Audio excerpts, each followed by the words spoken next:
What's up, brand builders? Stephen Hurahan here at brandmasteracademy.com, and in this video you're going to learn what brand culture is and 6 steps to create it.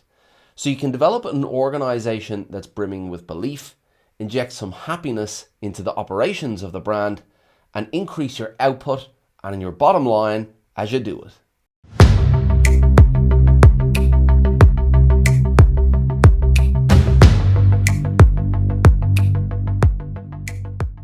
Now, if you're new to the channel and you want to build brands that go beyond the visuals using strategy, psychology, and creative thinking, then you're in the right place. Hit that subscribe button and the notification bell. If you want to fast track your results, make sure you grab the Pro Brand Strategy Blueprint. It's a free download and the link is in the description. Now, brand culture is not a new term. It's been around for quite a while, but it has been gaining traction over the past few years and with merit as well. Why? Because brand culture sets the tone for how the brand operates internally. And if all is not well on the inside, then it will show on the outside.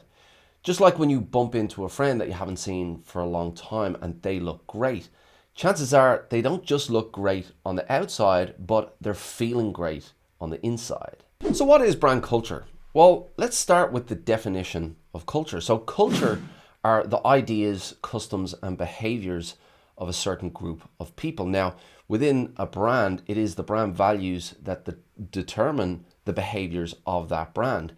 But it is the culture that sets in place the customs for that brand and how that brand operates internally. So what is the way of life within the brand and how do they do things? What is the customs of the brand in the way they operate? So when customs and values are aligned, the way of life within the brand reflects the behaviors of the brand externally. So in other words, the way of life of the brand needs to be reflected from top to bottom, and that starts with the brand culture. So what is the goal of brand culture? Well, first is to establish that way of life, to provide that environment for the leadership team and the employees to thrive within their roles. If the brand culture is aligned to the core brand, if it's aligned to those values, then that instills belief within the team, within the leadership team, within the employees, and they start to believe in the work that they're doing. They start to feel more connected to that work. They start to feel that purpose and believe that purpose and the mission that they're on, and that is reflected in the output of the brand, in the productivity of the brand, and that feeds into the bottom line. So that is the goal of brand culture. It's to really establish that way of life so that everybody believes in the work that they're doing. So why is brand culture so important? Well, it's all about that fulfillment first and foremost. So it's all about providing that fulfillment to the employees. Now, in generations gone past, you would be expected to go into a corporate role and sit in your cubicle from 9 to 5 and do your job and go home at the end of the day happy that you have a job. But things have changed. Generations have changed, and now it's a completely different environment, and employees are starting to understand the value of the work that they do. Certainly talented employees are really starting to understand that value, and they want to go to a place of work where they're going to be happy, where they're going to have that satisfaction. And if they have that satisfaction, then that affects everything within the brand. It affects that output, it affects that productivity, it affects how people within the organization behave, and it also communicates that to the external audience, to those consumers. So it's really important within the brand to have that strong culture to provide that satisfaction, because it ultimately affects everything within the brand. It affects that loyalty within the brand, it affects that satisfaction, and that leads into the bottom line and the output of the brand. So now you know the importance of brand culture, and you know that it's not just about the happiness of the employees, but what that provides, the output that leads to, and everything that comes with that. Let's have a look at how you can go about creating a strong brand culture. Number one, define the brand purpose.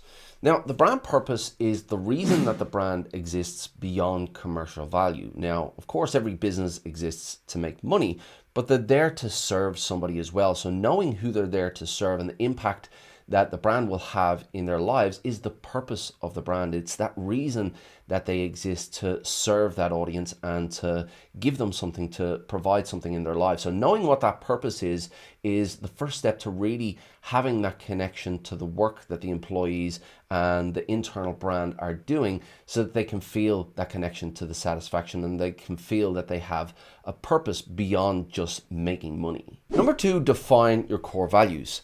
Now, the core values are the internal beliefs and what's important to the brand in the way they do business. Now, this should really stem from that leadership team. It should really stem from those founders, but definitely the brand leadership team, whoever is leading that brand, they need to have a clearly defined value set that they use to guide decisions and actions that they hold dear. Now, this should be aligned internally within the brand, but it starts with those values. What are those values that the brand is going to hold dear in the way they go about their business and the way they behave in the market? Number 3, define your way of life.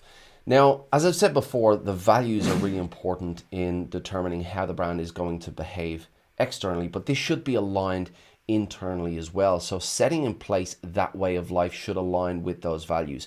So what is the way of life within the brand? What are they going to do operationally? How are those operations and those processes going to be set in stone? And how will the employees and the internal brand representatives be integrated within those processes? And how is their satisfaction going to be considered within those processes? So thinking about the way of life and making sure that is connected to the values that the leadership team has set in place. Number 4, define initiatives to live by. Now, these initiatives are going to supplement the day-to-day operations. So the day-to-day operations are going to align with those values, making sure that those values are instilled within the day-to-day operations. But going a little bit further than that and really starting to think about those internal representatives, what initiatives are going to take place, what actions and events are going to take place on a day-to-day, a week-to-week, a month-to-month basis to really drive home that way of life and really make them feel connected and satisfied with the work that they're doing. Number 5, open communication lines. Now, just because you have values, just because you have a way of life and you have those processes and events in place, it doesn't mean that they're automatically working. You need to make sure that you're speaking to the people that are living and operating within that environment that the brand culture establishes. So keeping those communication lines open, sitting down with your representatives on a regular basis and getting that feedback, talking to them about that culture and about the operations and the processes and the initiatives that are in place to see if they're actually working. And number 6, analyze and optimize. Now, as I've mentioned, just because you build those processes and establish those initiatives, it doesn't mean that they're working. But now you've opened up the communication lines, you have that direct feedback, you have what you need to make those changes. So analyzing what is working and what's not working, removing what's not working, enhancing what is working, and introducing new initiatives all the time to keep that evolution going. As I said, it's not about set and forget here. You want to make sure that that evolves. You want to make sure that the culture is growing along with the brand, and keeping your finger on the pulse and your ear to the ground is the way to do that. Now, at the end of the day, a brand is nothing more than an organization of people. But if you're able to develop a solid brand culture so that everybody within the brand believes in what they're doing, they believe in that purpose and in that mission, that will affect their productivity, that will affect their output, and ultimately that will affect the bottom line and whether or not the brand grows. Now, as I mentioned before, the brand culture should be aligned with the brand values, which should be set in place by the leadership team. If you want to learn how to define your brand values, then this video will show you how. Until next time, brand like a master, and I'll see you in the next video.